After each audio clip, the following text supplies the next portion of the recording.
திருவண்ணாமலை கார்த்திகை தீபத்துக்கு நிகராக இதுவரை எந்த ஆலயத்திலும் ஜோதி வழிபாடு ஏற்பட்டதில்லை. திருவண்ணாமலையில் ஏற்றப்படும் கார்த்திகை தீபம் அண்ட சராசரங்களுக்கும் தீப விளக்காக கருதப்படுகிறது.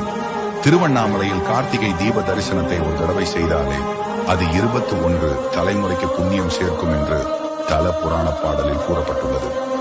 திருவண்ணாமலை கார்த்திகை தீபம் ஒரு வாரம் வரை எரியும். கார்த்திகை தீபம் தினத்தன்று அண்ணாமலையாரும் உண்ணாமலை அம்மனும் ஒன்று சேர கிரிவலம் வருவார்கள். அவர்களுடன் பக்தர்களும் சேர்ந்து வருவது புண்ணியமாக கருதப்படுகிறது. திருவண்ணாமலையில் ஏற்றப்படும் தீபம் உலகத்தை எல்லாம் இயக்குகின்ற பரம்பொருள் ஒன்றே என்பதையும் இறைவன் ஒருவனே என்ற தத்துவத்தையும் உணர்த்துகிறது.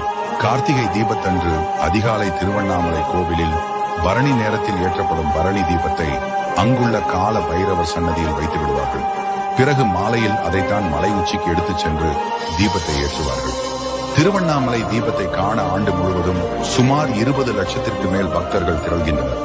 திருவண்ணாமலை மலை உச்சியில் தீபம் ஏற்றப்பட்டதும் வணங்கினார் பாவம் நீங்கி பிறவி பிணி அகழும் என்பது ஐதீகமாகும். திருவண்ணாமலையில் தீபம் ஏற்றப்பட்டதும் அண்ணாமலையாருக்கு அரோகரா என்று பக்தர்கள் முழக்கமிடுவார்கள். இதற்கு என்ன அர்த்தம் தெரியுமா? இந்த உடம்பு நான் என்னும் எண்ணத்தை அழித்து உள்முகத்தால் அத்தனவத ஆன்ம ஜோதியை காண்பதுதான் இந்த தீப தரிசனமாகும். இதை சொல்லியிருப்பவர் ரமண மகர்.